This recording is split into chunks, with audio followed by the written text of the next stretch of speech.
किसी का पेपर आपको लौटाना था। आप ये कहते थे कि रीनीट लीक नहीं होगा, अगले 5 साल हम गारंटी लेते हैं, प्रधानमंत्री जी का वादा है, उनके नेतृत्व में अब कोई पेपर लीक नहीं होगा। ये वादा देते ना आप, और आप दे रहे हो वादा, पैसा नहीं लेंगे। क्या गारंटी कि अगला पेपर जो लीक नहीं होगा? वो लीक नहीं होगा। 2000 मुझे तो ऐसा लगने लगा है कि पेपर सारे लीक हो रहे हैं, बस कुछ पता नहीं चल रहे। आप गेट का एग्जाम आपको पता होगा, कम लोग देते हैं, आवाज नहीं उठी। इस बार गेट के पेपर पे आना चाहिए। गेट कितना बड़ा एग्जाम होता है कि भाई गेट का पेपर लीक हुआ है, गेट वाले बच्चे चिल्लाते रहे, ना पेपर कैंसिल हुआ ना कुछ और हुआ।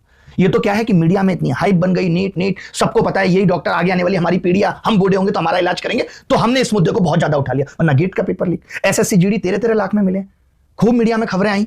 यानी आप पुलिस भर्ती ठीक से नहीं कर रहे, आप नकली पुलिस बना रहे हैं, आप नकली डॉक्टर बना रहे हैं, आप सब कुछ, कल को नकली सीए बनेंगे।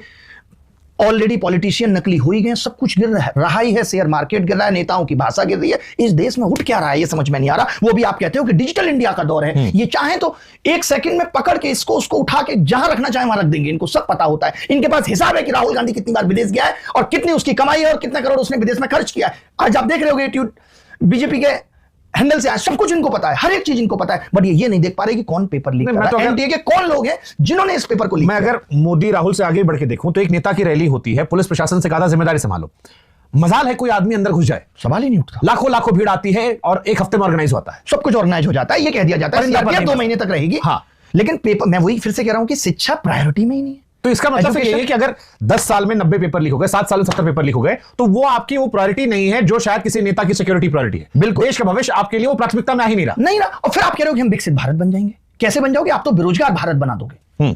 जब आप ठीक तरीके से भर्तियां टाइम पे नहीं ले रहे हो। यार आज से 10 साल पहले की बात करो तो भर्तियां टाइमली आती थी। मैं और आपको ये सोच के हैरानी होनी चाहिए कि आज लोगों को जरूर लग रहा है ये भर्ती 4 साल में आएगी, आदत में आ गया है, लेकिन मुझे लगता है कि इस बीच में भी बहुत सारी भर्तियां बैकडोर से हो जा रही होंगी। ऐसे ही थोड़ी देश चल रहा है। अब ऐसा क्या हो गया है कि जो भर्तियों की जरूरत नहीं पड़ रही, जो भर्तियां हर साल नहीं आ रही, गेट का स्कोर कार्ड लेके बच्चा घूम रहा है। शिक्षक भर्ती में घोटाले नहीं हुए?